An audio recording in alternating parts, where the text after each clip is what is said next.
베드로전서 5장 8절 보시죠. 베드로전서 5장 8절 같이 읽습니다. 근신하라 깨어라 너희 대적 마귀가 우는 사자같이 두루다니며 삼킬 자를 찾나니. 여러분, 마귀에게 배울 것은 딱 한 가지 있습니다. 무엇입니까? 부지런한 겁니다. 마귀가요 두루 다녀요.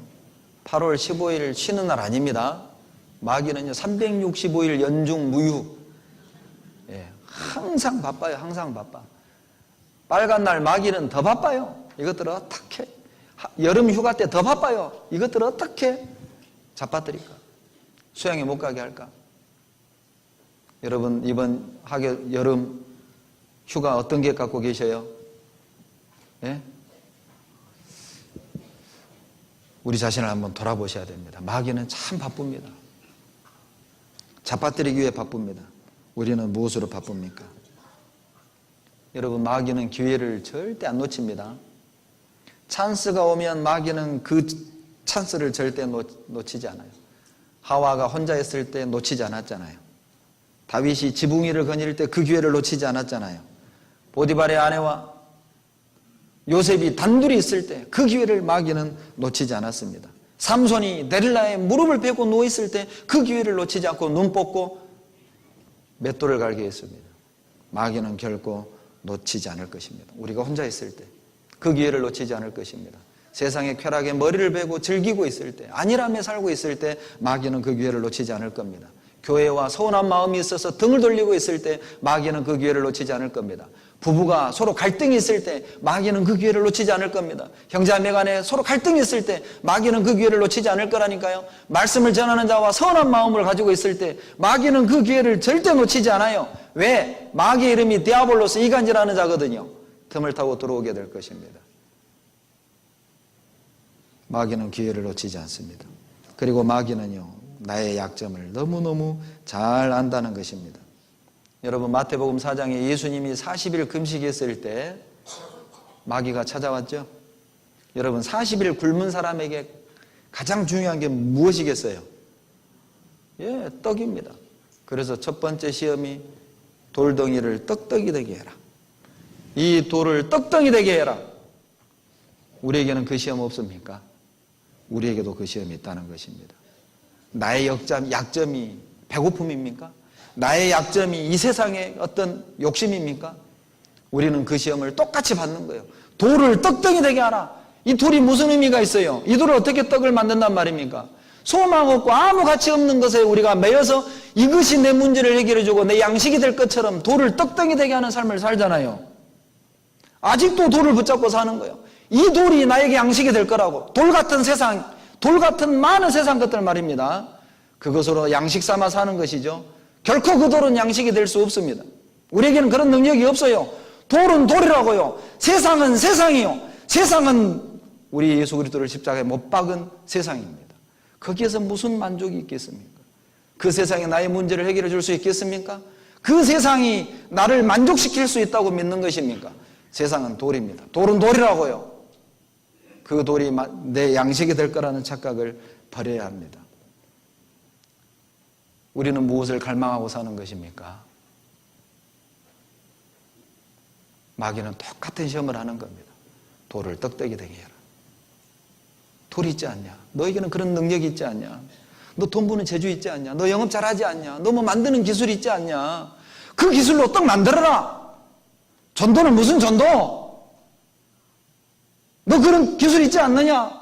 해봐. 하나님의 아들이거든. 해봐. 너 그거 받았잖아. 하나님이 다 용서해 주실 거예요. 하나님의 아들이거든. 돌을 떡떡이 되게 해라. 아직도 돌을 붙잡고 있습니까? 이제 놔야 됩니다. 이제 돌아와야 됩니다. 마귀는 두루다니며 교회를 허물고 진리를 대적하고 있는데 진리의 자녀들이 두루 돌아다니는 겁니다. 세상 구경하려고. 여러분, 야곱에게 10이나 밀려 디나가 있었습니다. 이 디나가 세겜 여자들 구경하러 갔다가 강간을 당하는 사건이 나와요. 세상은 구경거리가 아니에요. 세상은 우리 부러움의 대상이 아니라고요. 세상이 부러워하는 사람이 되셔야 됩니다. 세상을 부러워하는 사람이 아니라 세상이 부러워하는 사람이 돼야죠. 세상에 영향받는 사람이 아니라 세상에 영향을 주는 사람이 돼야 되지 않겠습니까? 이제 돌을 놓을 때가 됐어요. 여러분, 마귀는 인내가 참 대단하죠. 예수님이 광야 40일 금식하실 때 놀랍게도 마귀는 40일 동안을 옆에서 기다렸던 거예요. 40일 채우기만 해라. 찾아간다.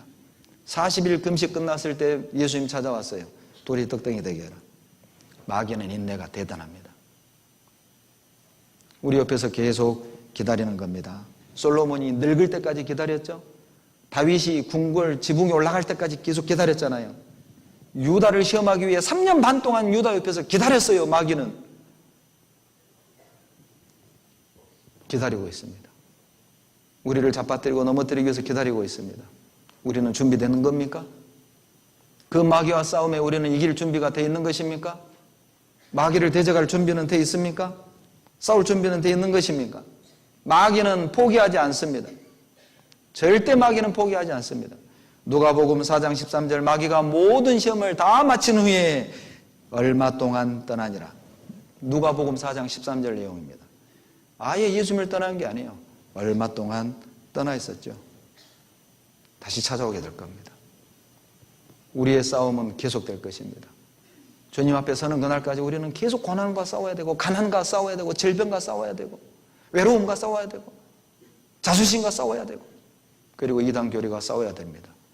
마지막 야고보서 4장 7절로 8절 보고 마치겠습니다. 그 싸움을 지겹다고 생각하지 마세요. 지리하다 생각하지 마십시오. 당연한 겁니다.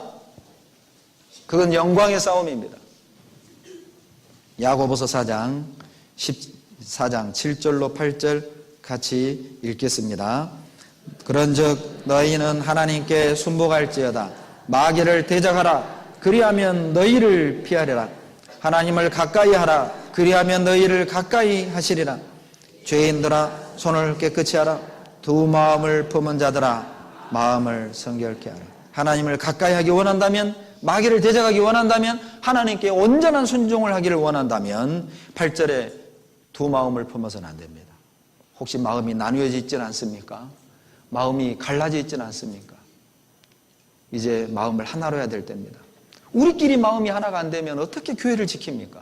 우리끼리 마음이 하나가 안 되면 어떻게 이 진리를 보호하고 전한단 말입니까? 하나로 하십시오. 엉뚱한 데 마음 두지 마세요. 전도합시다. 우리 좀 두루 돌아다닙시다. 복음이 필요한 사람들이 얼마나 많아요. 그들이 지옥 가는 것은 그들의 죄 때문이 아니라 우리가 전하지 않기 때문에 지옥 간 사람이 더 많아요. 우리가 전했다면 구원받을 사람이 더 많습니다. 죄 많아 지옥 갔다고 생각하지 말아요.